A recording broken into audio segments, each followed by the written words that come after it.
J'ai organisé une fête pour mon fils de 10 ans et j'ai invité ma famille. Personne n'est venu. Une semaine plus tard, ma mère m'a envoyé une invitation. Les 16 ans de ma nièce. 2100 € par personne. Vire-moi. Pas même un désolé, alors j'ai envoyé 1 euro avec un mot. Félicitations. J'ai changé les serrures. Bloqué leur numéro. 2 jours plus tard, la police a frappé à ma porte. Je m'appelle Antoine, j'ai 33 ans, je suis père célibataire. Je suis technicien réseau et je fais des listes pour le plaisir. Je sais où va chaque euro. Je peux vous dire le prix d'un litre de lait dans 3 supermarchés et lequel réapprovisionne les packs de jus de fruits le mardi. Mon fils, Léo, a 10 ans, il adore les Lego, déteste les olives et pense que je suis un magicien parce que je peux démêler les câbles sans jurer. J'habite une petite maison en location avec un jardin un peu en pente et un barbecue que j'ai récupéré sur le trottoir. Ma famille vit à 20 minutes de là, et dans ma tête, cela a toujours signifié que nous étions proches. Ce n'était pas le cas. Le samedi de l'anniversaire de Léo a commencé simplement. Des guirlandes bleues, un gâteau de supermarché avec « Léo niveau 10 » écrit en police pixelisée. J'avais loué un but de foot gonflable et disposé des chaises pliantes empruntées à un voisin. 6 de ses camarades sont venus. Notre rue sentait la crème solaire et le charbon de bois. Je n'arrêtais pas de consulter mon téléphone. Maman avait dit, nous serons là. On ne raterait ça pour rien au monde. Ma sœur, Clara, bien sûr. Tante Colette apporte les cotillons. Mon frère, Nicolas, passera après la salle de sport. J'ai aligné de petites bouteilles d'eau sur la balustrade du porche et scotché un sac poubelle à la clôture pour que le jardin ne ressemble pas à une décharge. Toutes les 20 minutes, je vérifiais le groupe de discussion familiale. Rien. Quand la pizza est arrivée, j'ai dit au livreur, « Pourriez-vous attendre une seconde ?» Je pensais que peut-être une file de voitures arriverait et que j'aurais besoin d'ajouter une grande pepperoni. Il a regardé par-dessus mon épaule la petite foule et a dit, « C'est bon. » 14h est devenu 15h. Le soleil a bougé. Les enfants ont enlevé leurs chaussures et se sont relayés au but. La voisine d'en face a apporté une glacière supplémentaire. Elle a dit, plein de monde. Et j'ai souri comme si mon visage était en bois. À 15h11, mon téléphone a vibré. Ne sois pas dramatique, a écrit ma mère. Ce n'est qu'une fête d'enfants. Juste une fête d'enfants. Je l'ai lu 2 fois parce que mon cerveau l'avait rejeté la première fois. Pas « en retard ». Pas « bloqué ». Pas « joyeux anniversaire, chérie ». Juste cette phrase comme une gifle. Je me suis tenue à côté d'un bol de tranches d'orange et les mots se sont glissés sous ma peau et se sont installés là. Léo a couru vers moi, les joues rouges, les cheveux collés au front. « Papa, on peut couper le gâteau ? On peut chanter ? » Bien sûr, j'ai dit. Rassemble tout le monde. Nous avons chanté. Il a soufflé les bougies d'un seul coup parce qu'il s'était entraîné. Il m'a souri avec du glaçage sur la lèvre et j'ai applaudi comme un phoque. Puis je suis entrée dans la cuisine pour rincer le couteau et respirer là où personne ne pouvait me voir.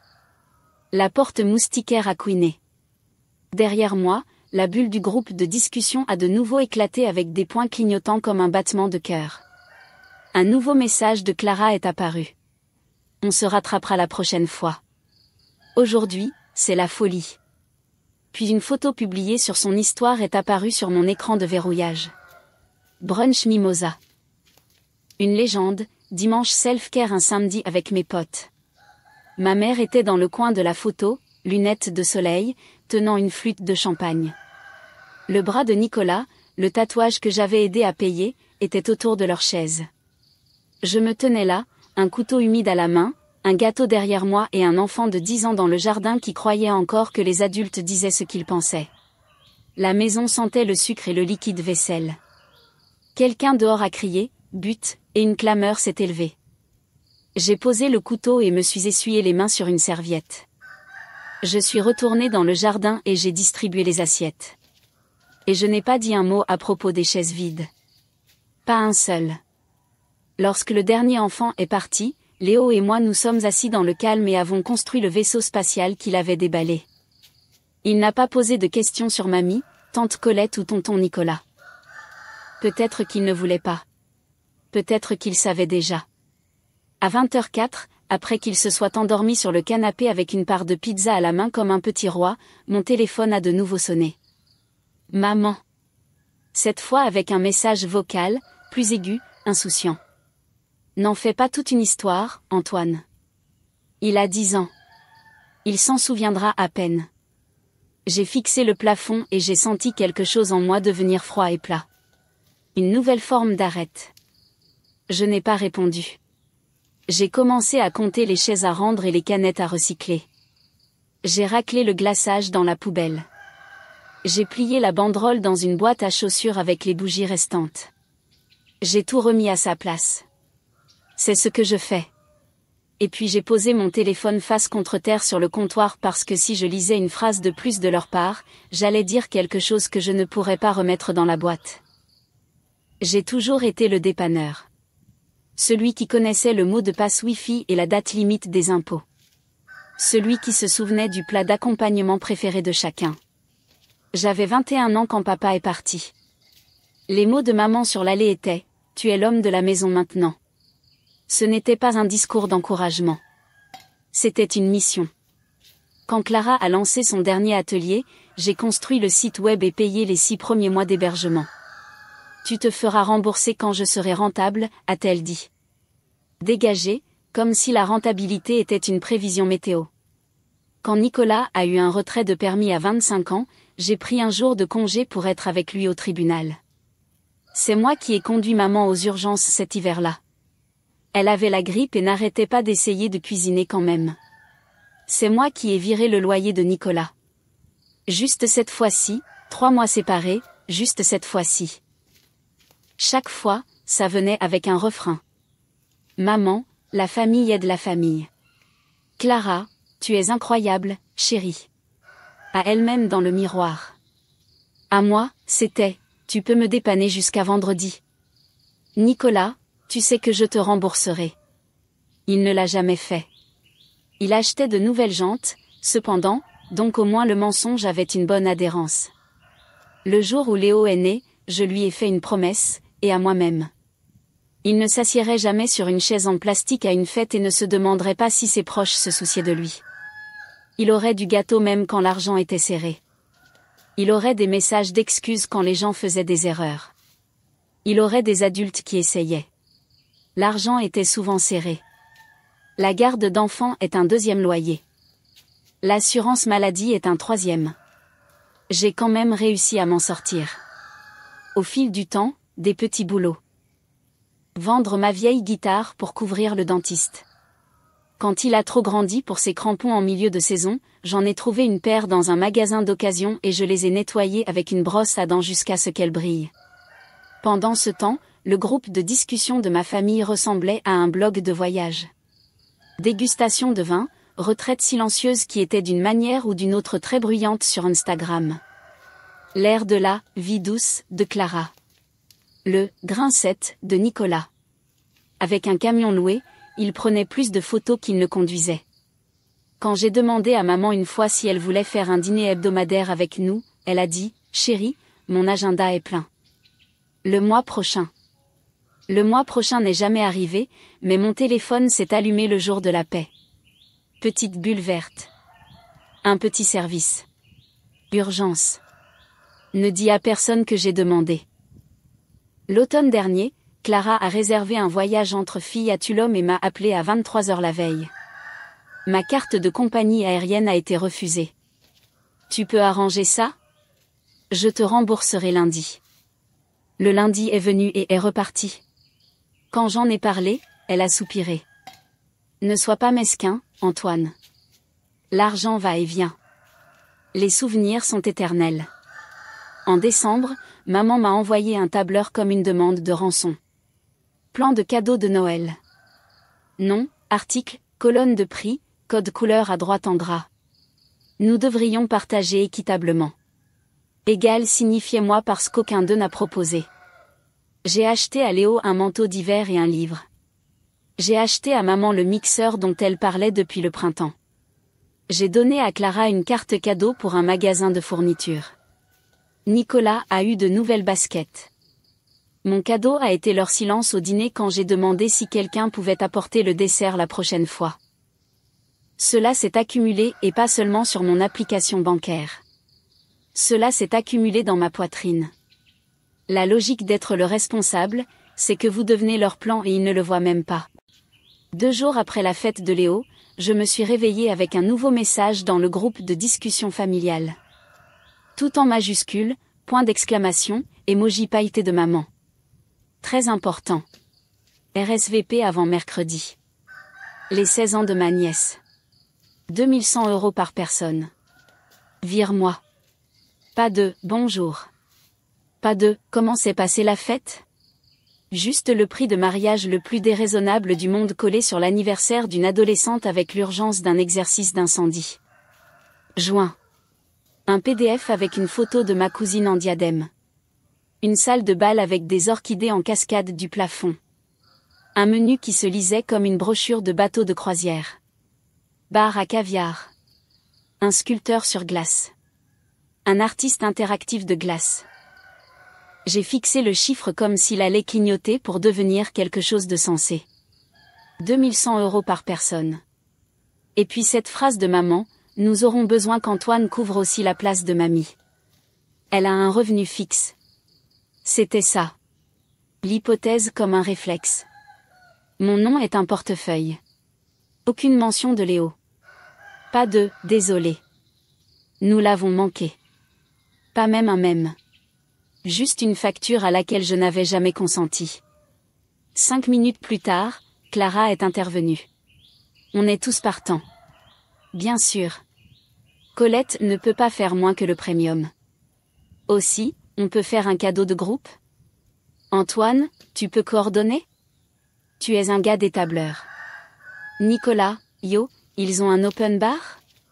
Si oui, ça vaut le coup. Antoine, tu me couvres, moi et Jess, n'est-ce pas ? J'ai posé mon café et j'ai senti qu'il brûlait quand même. J'ai tapé « non », puis je l'ai supprimé. Non pas que je ne le pensais pas, mais parce que je devais être prudent. Les mots flottent à la surface avec eux. Ils ne coulent pas à moins que vous ne les attachiez à quelque chose de lourd. J'ai cliqué à nouveau sur le PDF, et mon œil a attiré la page des sponsors à la fin. Là, dans une écriture de bon goût sous les « mécènes d'or », se trouvait mon nom complet, en l'honneur de la famille.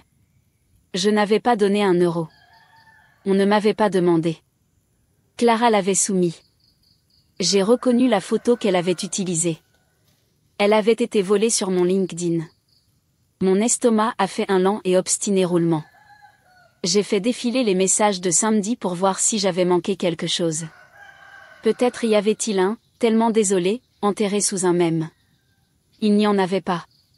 Juste la photo du brunch de Clara et le message vocal de maman. Celui où elle disait que ce n'était qu'une fête d'enfants. Un autre SMS est apparu. Maman, aussi, j'ai parlé au lieu. Ils ont besoin de la compte avant vendredi. Je leur ai dit que tu t'en occuperais puisque tu es le plus organisé. La compte pour la fête d'une adolescente qui coûtait plus cher que ma voiture. Attribuée à moi comme une corvée. J'ai pris mon téléphone pour l'appeler, puis je l'ai reposé. Je ne faisais pas confiance à ma voix pour sortir assez doucement pour être entendue. Ce soir-là, pendant que Léo faisait ses devoirs à table et tapait des pieds, j'ai imprimé la page des sponsors et les placé à côté de ma liste de courses. 2 colonnes, une pour ce que je fais, une pour ce qu'ils demandent. J'ai commencé à écrire. Frais de foot, les miens. Frais de dossier pour la réintégration du permis de Nicolas, les miens. Hébergement de site web, le mien. Gâteau du supermarché, le mien. 2100 € par personne, les leurs. Acompte, le leur. Ce n'est qu'une fête d'enfants, le leur. J'ai regardé le papier jusqu'à ce que l'encre me semble assez sèche pour être ramassée. Le lendemain matin, maman a envoyé un suivi. Antoine, tu es silencieux. Ne sois pas difficile. Ta cousine n'a 16 ans qu'une fois. Tout ce qui en moi avait fondu un peu pendant des années a commencé à se refroidir et à durcir. Pas une colère comme le feu, une colère comme la glace, claire, solide, décisive. Il y a toujours un petit moment avant le grand. Pour moi, c'était en attrapant mon trousseau de clés et en remarquant que ma clé de maison était toujours l'ancienne en laiton. Maman en avait une copie. Clara l'avait empruntée le mois dernier pour une course et ne l'avait jamais rendue. J'ai regardé cette clé et j'ai réalisé que mes limites étaient aussi faites de métal mou. Cet après-midi-là, je me suis arrêtée à la quincaillerie. Cela s'est passé dans le groupe de discussion familiale parce que c'est là qu'ils vivent. J'ai attendu un moment où ils aimaient se joindre à la conversation. Le déjeuner tardif, quand tout le monde poste des photos et des commentaires en même temps. 13h17. Les bulles sont apparues toutes en même temps. Clara, un bémorande de café glacé. Nicolas, un selfie miroir de salle de sport. Maman, une prière transférée avec des paillettes. J'ai pris une photo du jardin de samedi. La banderole toujours scotchée à la clôture. Les chaises pliantes vides en une rangée nette comme un sermon. Personne n'est venu à la boîte à gâteaux avec le coin manquant où nous l'avons coupé et emballé des tranches dans du papier d'aluminium pour notre congélateur. J'ai écrit, c'était la fête de Léo. Vous aviez dit que vous viendriez. J'ai laissé reposer. Puis les réponses sont arrivées exactement comme je savais qu'elles le feraient. Clara, pourquoi tout ça? Envoie-moi un SMS. Maman, ne nous culpabilise pas, Antoine. Nous avons des vies. Tu sais que les samedis sont difficiles. Nicolas, mec, ne sois pas un martyr. Les enfants s'en fichent. J'ai posté une capture d'écran d'il y a 2 semaines. Maman, nous serons là.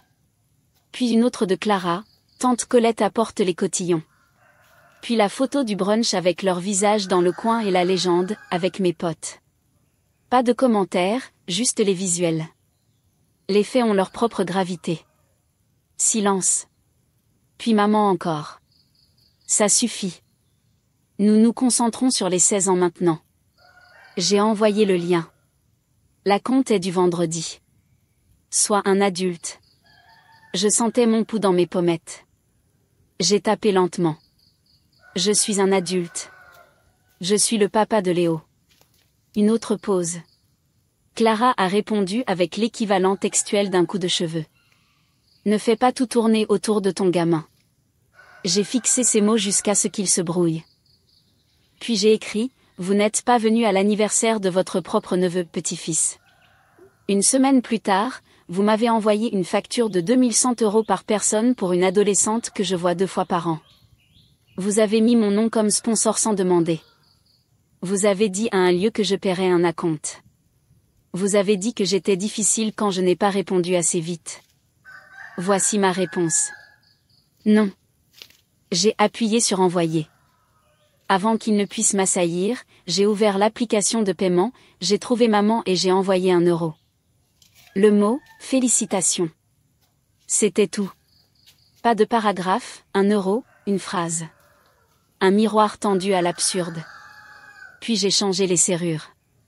Le quincaillier avait déjà taillé les clés. Cela a pris 10 minutes.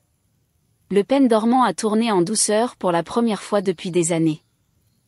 Lorsque le nouveau bouton s'est fermé en un clic, j'ai senti un petit clic dans ma poitrine aussi, comme une porte de coffre-fort se refermant sur quelque chose de précieux. J'ai parcouru mon téléphone et bloqué des numéros. Pas pour toujours, pas par cruauté, mais parce que je savais ce qui allait arriver, le déluge, comment osez-vous? Et après tout ce que nous avons fait, et vous déchirez la famille. J'avais besoin de calme pour tenir bon. Alors, j'ai tenu bon.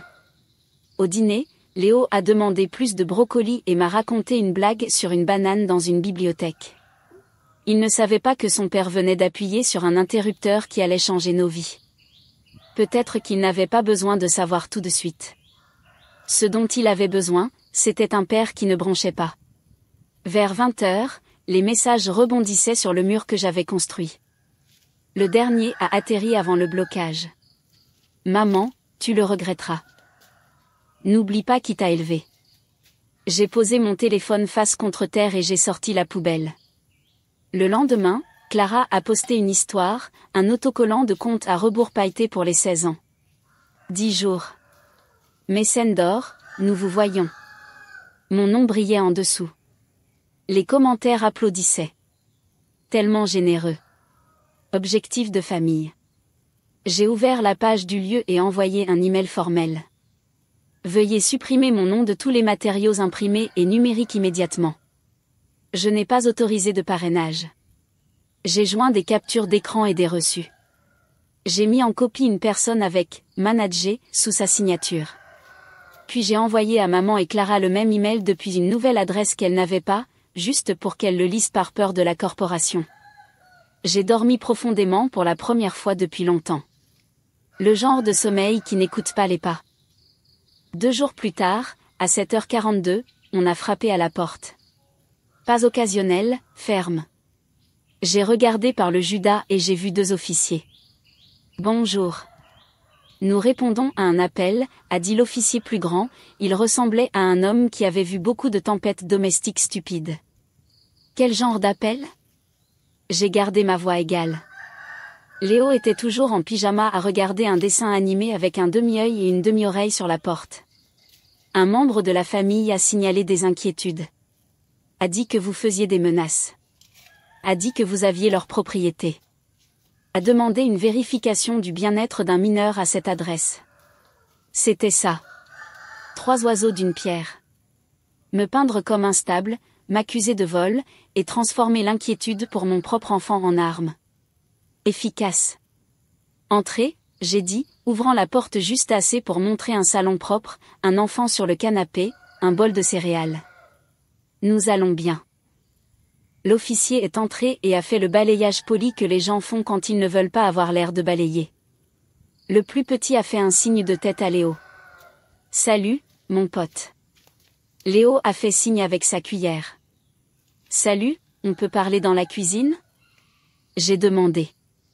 Nous nous sommes déplacés de quelques pas. J'ai gardé le seuil dans ma vision périphérique. Des années à être le responsable vous font accueillir même quand vous êtes inspecté. Il s'agit de ma mère et de ma sœur, j'ai dit. Elles ne sont pas venues à l'anniversaire de mon fils. Elles m'ont demandé de payer des milliers pour la fête d'une cousine. J'ai dit non. J'ai changé mes serrures. Elles n'aiment pas ce mot. Le plus grand a dissimulé un petit sourire, ça colle. Elles ont aussi mis mon nom comme sponsor pour l'événement sans mon consentement. J'ai envoyé un email au lieu pour le supprimer. J'ai des captures d'écran. J'ai glissé mon téléphone sur le comptoir avec le dossier ouvert. Photos, discussions, l'euro avec le mot de félicitation, l'email du lieu, la page des sponsors, l'officier a fait défiler. Les preuves s'accumulent bien quand vous vivez avec des reçus. Des armes dans la maison ? Il a demandé parce qu'il devait demander. Seulement des couteaux à beurre ? J'ai dit, et ses épées Lego. Il a souri. Des ordonnances de justice ? Des affaires de garde ? Non, Léo est avec moi. Sa mère n'est pas dans le tableau. Nous allons bien. Il a jeté un coup d'œil vers le salon. Tu vas bien, mon pote ? Léo a fait un pouce levé solennel. Propriété ? A ajouté le plus petit, en jetant un coup d'œil à ses notes. J'ai cligné des yeux. Quelle propriété ? Il a lu. L'appelant a déclaré qu'il détenait un collier de famille, un héritage, et qu'il ne le rendrait pas. Ses sourcils ont froncé et j'ai vu que ça lui tombait dessus aussi. Le non-sens de la chose. Les seuls colliers dans cette maison sont faits de macaroni, j'ai dit. Si elle veut dire la clé de maison de rechange, j'ai changé les serrures hier. Je peux vous donner l'ancienne si ça rend ça plus clair. Nous avons tous regardé la clé sur le comptoir comme si c'était un accessoire dans une mauvaise pièce. Les officiers se sont écartés, ont échangé un regard, puis se sont retournés vers moi. Voici l'affaire, a dit le plus grand. Nous avons vu ça souvent. La famille s'habitue à une chose. L'argent, l'accès, le travail gratuit. Quelqu'un change les termes. Panique. Il nous appelle. Nous nous assurons que personne n'est en danger. Puis nous allons écrire un rapport qui dit « pas de danger ». Ce serait génial, j'ai dit, et j'ai senti mes épaules tomber d'1 centimètre. Voulez-vous qu'on signe quelque chose de votre côté ? A demandé le plus petit. Oui. J'ai sorti l'email au lieu et ma demande écrite de retirer mon nom. Je veux aussi que quelque chose soit enregistré, qu'elles ont mis mon nom pour un engagement financier sans mon consentement et que je leur ai demandé par écrit d'arrêter. Bien, il a dit, les traces écrites aident à tout conserver. Si quelqu'un se présente ici et ne veut pas partir, appelez-nous. Ne vous engagez pas, ils m'ont laissé une carte et sont sortis au grand jour. Je me suis tenue à la porte avec cette sensation que l'on a après une grippe. Faible et claire à la fois. 10 minutes plus tard, mon nouvel email a sonné. Le manager du lieu a répondu, « Nous avons supprimé votre nom de tous les documents imprimés et numériques. Nous nous excusons pour l'oubli. » J'ai expiré, un fil coupé net. À midi, ma tante, la sœur aînée de ma mère, qui flotte et disparaît comme un fantôme raisonnable, m'a envoyé un SMS depuis un numéro inconnu. J'ai entendu ce qui s'est passé. Je suis désolée. Elles sont furieuses. Clara crie à propos d'une vision ruinée. Ta mère te traite d'ingrat parce qu'elle ne peut pas te traiter de pire. Pour ce que ça vaut, je pense que tu as fait ce qu'il fallait. Je n'ai rien fait, j'ai tapé. J'ai arrêté de faire des choses. Elle a envoyé un emoji de sourire triste. La seule fois où j'en ai aimé un. Les 48 heures suivantes ont été une étude de la façon dont un système essaie de redémarrer. Clara a posté une longue légende sur l'énergie toxique et les gens qui ne peuvent pas être heureux pour les autres. Elle n'a pas utilisé mon nom. Elle n'en avait pas besoin. Ses amis se sont empilés avec des cœurs et « Tu es une reine ». Les commentaires sentaient la laque et le déni. Nicolas a envoyé un SMS depuis un nouveau numéro. Jésus, mec. Maman pleure. Tu peux juste payer la compte et on réglera ça après ? On est de la famille. Je l'ai bloqué. Maman a laissé un message vocal sur le téléphone fixe que je n'utilise jamais. C'est ta mère. Tu ne vas pas bien. La famille ne fait pas ça. Tu nous as embarrassés. Tu m'as embarrassé. Elle a inspiré brusquement. La police ? Vraiment ? Sa voix faisait ce truc où elle tremble quand elle est en colère mais veut avoir l'air blessée. J'ai tenu le téléphone loin de mon oreille comme s'il était chaud. Puis est venu l'autre côté. Des messages discrets de cousins avec qui je parlais à peine. J'ai vu le prix. Elles sont sérieuses ? Je suis désolée pour Léo. C'était horrible. Si tu as besoin de chaises supplémentaires l'année prochaine, nous en apporterons. Et la voisine qui m'avait prêté la glacière a frappé avec une boîte de brownies. Tu as mené le bon combat, a-t-elle dit comme si nous étions des camarades. Peut-être que nous l'étions. Cette semaine-là, ma maison est devenue plus légère. Non pas parce que les meubles ont changé, mais parce que l'air l'a fait. Pas d'attente qu'une clé tourne dans la serrure que je n'ai pas invitée. Pas de sursaut quand le téléphone a sonné. Même le réfrigérateur sonnait différemment, comme s'il avait de la place pour fredonner. Léo a remarqué le calme à sa manière. Il a demandé, « On est fâché avec mamie ?» J'ai éteint le robinet et j'ai séché mes mains. Nous ne sommes pas fâchés, j'ai dit prudemment. Nous sommes déçus. Et nous prenons une pause. Comme un temps mort. En quelque sorte. Sauf que c'est pour les adultes qui ont oublié comment être gentils. Il a hoché la tête comme si cela avait du sens. Les enfants comprennent plus vite que les adultes. 2 jours avant les 16 ans, maman a essayé une nouvelle tactique. La branche d'olivier faite de plomb. Elle a envoyé un SMS de masse intitulé « Excuses ». Ce n'était pas des excuses. C'était un communiqué de presse. La famille est compliquée, a-t-elle écrit. Parfois les horaires se télescopent. Nous aimons Léo. Nous nous rattraperons avec lui. Les 16 ans sont importants à cause des relations d'affaires. C'est un investissement.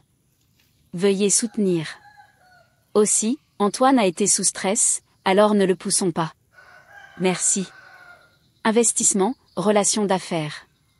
Mon enfant est une arrière-pensée derrière des fausses excuses.